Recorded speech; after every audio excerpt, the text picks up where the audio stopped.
ঝিনাইদহে মাদক বিরোধী আন্তর্জাতিক দিবস উপলক্ষে র্যালি ও আলোচনা সভা অনুষ্ঠিত হয়েছে। বৃহস্পতিবার সকাল ৯টায় ঝিনাইদহ জেলা প্রশাসকের কার্যালয় থেকে একটি বর্ণাঢ্য র্যালি বের হয়। র্যালিটি শহরের বিভিন্ন সড়ক প্রদক্ষিণ করে পুনরায় জেলা প্রশাসকের কার্যালয়ের সামনে এসে শেষ হয়। পরে সেখানে মাদক বিরোধী আন্তর্জাতিক দিবস ২০২৫ উপলক্ষে এক আলোচনা সভা ও পুরস্কার বিতরণ অনুষ্ঠান অনুষ্ঠিত হয়। অনুষ্ঠানে ঝিনাইদহ অতিরিক্ত জেলা ম্যাজিস্ট্রেট এবিএম খালিদ হোসেন সিদ্দিকীর সভাপতিত্বে প্রধান অতিথি হিসাবে উপস্থিত ছিলেন ঝিনাইদহ জেলা প্রশাসক ও জেলা ম্যাজিস্ট্রেট মোহাম্মদ আব্দুল আওয়াল। বিশেষ অতিথি হিসাবে উপস্থিত ছিলেন Jhenaidah police super Mohammad Monjur Morshed, Jhenaidah civil surgeon doctor Mohammad Kamruzzaman, Jhenaidah জেলা রিপোর্টার্স ইউনিটের সভাপতি এম এ কবির, জেলা প্রেস ক্লাবের সভাপতি মিজানুর রহমান প্রমুখ। অনুষ্ঠানটি পরিচালনা করেন জেলা মাদক দ্রব্য নিয়ন্ত্রণ অধিদপ্তরের সহকারী পরিচালক গোলক মজুমদার। অনুষ্ঠানে আলোচনা সভায় বক্তারা বলেন, মাদক সমাজের জন্য একটি ভয়াবহ ব্যাধি। এর বিরুদ্ধে পরিবার, সমাজ ও রাষ্ট্রকে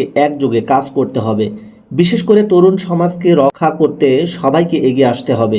আয়োজকরা জানান, ঝিনাইদহ মাদক দ্রব্য নিয়ন্ত্রণ অধিদপ্তরের উদ্যোগে এ ধরনের সচেতনমূলক কার্যক্রম নিয়মিত আয়োজন করা হবে। অনুষ্ঠানে বিভিন্ন স্কুল কলেজের শিক্ষার্থীদের মাঝে মাদক বিরোধী পোস্টার রচনা ও চিত্রাঙ্কন প্রতিযোগিতার বিজয়ীদের পুরস্কার দেওয়া হয়। অনুষ্ঠানের শেষে একটি বিশেষ বার্তা দেওয়া হয়, মাদক থেকে নিজে দূরে থাকুন, পরিবার ও সমাজকে রক্ষা করুন। আসুন আমরা সবাই একসাথে এই অভিশাপকে প্রতিরোধ করি।